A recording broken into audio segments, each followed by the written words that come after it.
What's going on, everybody? Matt here. So today I'm going to be giving my review and thoughts on Star Wars Rebels Season 1 after watching it for the first time. But before I do that, make sure to go down below and subscribe for more content like this.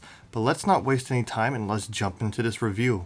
So after finishing the Obi-Wan Kenobi series on Disney Plus, I was looking for something to fill my Star Wars addiction. My two options were either Rebels or Clone Wars, as those were the two series I have not seen yet. I've seen a little bit of Clone Wars, but not all of it.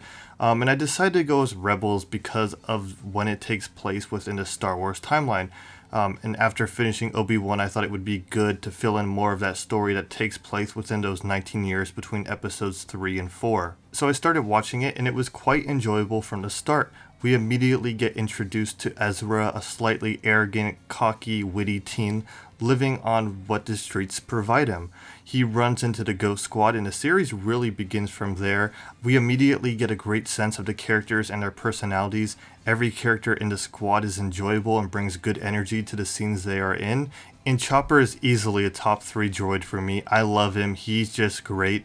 There are also so many similarities between the Ghost Squad and the OG Squad from episode 4, and the squad as a whole has this very nice family relationship. Yes, it may seem dysfunctional at times, but they all have their own roles that are important in making the squad work as well as it does. Ezra pretty much inserts himself into this group of rebels, and he fits in very nicely. I also want to point out that I love the decision to use concept art from Ralph McQuarrie's original, concept for Star Wars, the original art that, George and him were designing for the film. It's really cool to see characters come to life from that concept art that were never on the big screen, such as Zeb and Chopper, and it's just a really cool decision on the creator's part. Speaking of characters, I'm going to touch on the characters for a little bit. I love the relationship between Ezra and Zeb. It has this nice younger brother, older brother feeling where on the surface it may seem that they don't like each other or get on each other's nerves, but in the end they care deeply for one another. The relationship between Ezra and Kanan is also very good. There's a great level of respect they have for each other, and they treat each other as master and Padawan, but it feels more than that. I like how throughout this season we see them both trying to adapt to these new roles. Kanan in the beginning of training Ezra is obviously struggling. It is clear that he has never had to take on an apprentice of his own, and he has a hard time training Ezra. He even goes as far as trying to get him a new master, but with time they were able to find a spot where they could both learn from one another to help Ezra with his journey in becoming a great Jedi. As for Sabine and Hera, it took a few episodes for them to really break out. I think it was episode 7 when they had an episode dedicated to themselves. They had a lot more screen time, and it really became clear who they were as characters. I will say, Hera is not just a great pilot, but a great leader as well. She does a good job making sure everything is in control, and without her, many of the missions probably would not go as good as they did for the crew. She's really like the balance point. Sabine is great. There's so much more that I'd like to know about her, like why is she wearing Mandalorian armor? That's a huge question that I want an answer to, and I can't wait to find out what it is, what's the reason, and how she's related, if she is, to a Mandalorian. I just really want to know. I like how she is sort of the weapons master, always blowing things up. I think that's pretty great. And overall, I really like the main core of characters, their relationships and their dynamics with one another. It's just a really fun crew, and I can't wait to watch these characters grow more and just see their journey throughout the next 3 seasons. As for the episodes themselves, I think they were good. One thing that kind of bugged me in the first few episodes is how quick they were and felt. These first few episodes did so much in so little time. I didn't feel like there was any time to settle down and really explore things early on. And it felt like the things I want to see were shortened or skipped between episodes because of what had to happen in the episode for the plot and story. For example, Ezra's training early on felt rushed. We'd see a little bit of training, then boom, the rest of the episode would be a mission. Yes, he'd learn things on his own throughout the mission, but I wanted to see more of him and Kanan training. Later, things did slow down a bit, but this was something I noticed in the first couple of episodes. Also, there was a lot of repetition in the beginning. The rebel group would fight the Empire and get away easily. I wish there would have been more between those episodes of them doing other things that didn't feel so repetitive in the beginning of this series or season. On the topic of repetition, I do wish we would have explored different terrains. Star Wars is a huge galaxy, so to put the characters back on a desert and sandy planet for many of the episodes, it's just something I wish they would have switched up. I understand that the planet is Ezra's home and it's a safe place and a hideout for them. I just wish we would have, explored more planets rather than just the sand planet, but I assume this will probably be something that will change going into the future seasons. I will also say that this first season reminded me a lot of Avatar: The Last Airbender, where it feels very kid-like in the first season, and the episodes have like a similar rhythm to that show until you get to the last few. Correct me if I'm wrong, but I do think Filoni did work on the Avatar series, so maybe that's why there's some similarities there. But that was something I did want to note, as I did find myself finding similarities between the two. I do think in the future the show will lose that kiddish feeling. I know it's a Disney series, but it's also a Star Wars series, so I do think it will begin to take itself more seriously and have a more mature tone in the later seasons. One thing about this show so far that I'm still trying to figure out even as doing this review is if I like the portrayal of the Empire so far in this series. The show paints the Empire as this dominating force on the galaxy, but at the same time they just seem so dumb and incompetent. It's like they keep letting this one rebel group escape when they easily have the advantage in numbers and tech. Like they keep going back to Lothal, causing havoc without being captured somehow. But this is not anything new, as in the original trilogy, most notably episode 4, the Empire was not all that smart, or at least that's how it seemed. I guess personally I like to see the Empire just seem stronger than how they seemed in this first season, but things could quickly change for the characters going into next season. As for the Inquisitor, yeah, he kinda sucks. He couldn't catch them, and when he did, the squad would just escape from his grasp. I mean, he is supposed to be the one to hunt down Jedi, and he was bad at doing the most important part, killing them. That was his whole entire job, is to hunt them down and kill them. He did one part pretty well, the hunting down part. The other part, no, he couldn't kill them, and that was his whole reason for being part of the Empire, was to eliminate the Jedi, and he just sucked at his job. I'm just gonna be honest. The question is, did he survive at the end, or is he dead?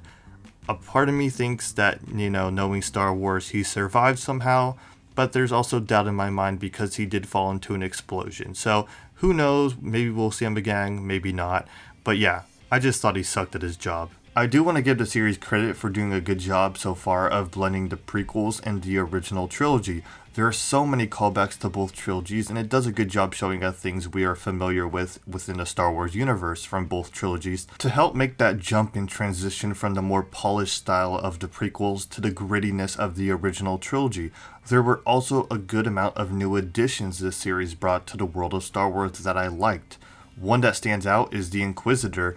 Knowing that the Empire had these Force-sensitive Jedi hunters just makes sense, as Vader can't do all that hunting across the galaxy alone. The cadet training was new, at least to the on-screen world of Star Wars, giving us a good idea of how the Empire trained its troopers. The series so far just does a good job showing us new things that are added to the world, our knowledge and understanding of this galaxy and story. On top of that, there were many surprising faces that showed up in this season. We saw R2-D2 and 3PO, Lando, Vader for a few seconds, Ahsoka, and Grand Moff Tarkin.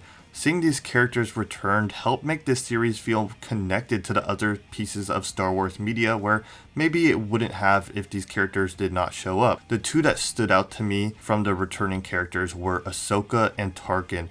Seeing Tarkin again was great. We've only seen him in 2 other films, so it was nice to see more of his character, and I think they did a good job with him here. He felt intimidating and powerful just like he did in the other 2 films. One of my favorite moments is when he says something like, "Only if we had someone to take care of the Jedi," then looks at the Inquisitor. This man does not fear anyone. Even if they are stronger, he will put them in their place. I hope we see more of him throughout the series. Ahsoka appearing at the end was great. I knew she was in the show just from seeing clips online, but once Fulcrum appeared, I knew it was her. Also, there was that symbol on the crate, so having her appear in the last episode was great. I'm excited to see what is in store for her character. Lando, as well as R2 and 3PO's appearances, were alright. I feel like they were somewhat forced maybe. Lando's episode was probably my least favorite in the season. I just didn't care too much for it. R2 and 3PO's episode is kinda on that same level where it's just alright. I think in this season many of the episodes were enjoyable. I think some could have been much better, such as the episodes with those three characters, but many of them, sat at that line of good and enjoyable. Now, there were a handful that definitely stood above the rest. The first that comes to mind is the episode titled Path of a Jedi. I really like seeing Ezra take this test to determine his readiness and connection to the Force. There are definitely similarities here with Luke's training in episode 5 with the Visions. It wasn't just Ezra who took something away from this. Kanan also gained some knowledge on how to be a better master and help Ezra. Also, Yoda was a fun surprise, and Ezra's lightsaber is a really cool design with the blaster attachment, something very unique.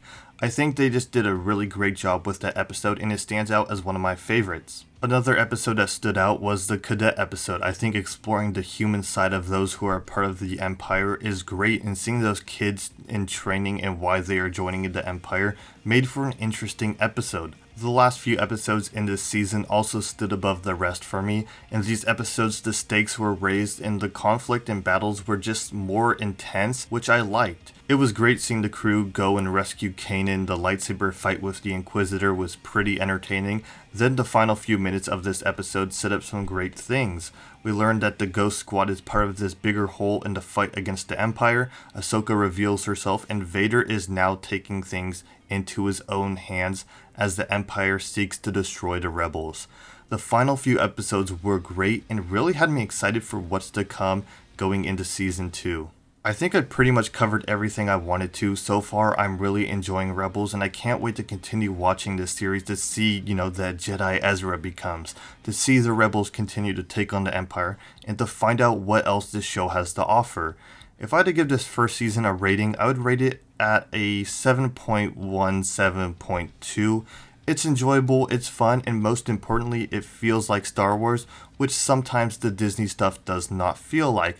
Now, saying that, I do think that this first season had some weak points, and there were some problems I had with it. It's not perfect, feels kind of kiddish at times, and it leaves more to be desired, but I think that will be cleaned up in the future seasons now that many things have been established, or at least I hope they do get cleaned up.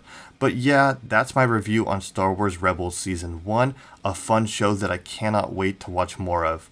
What do you think of Rebels and its first season? Is there anything I forgot to mention? Let me know in the comments down below. Also, make sure to subscribe for more videos like this, and I'll catch you guys in the next one. Peace.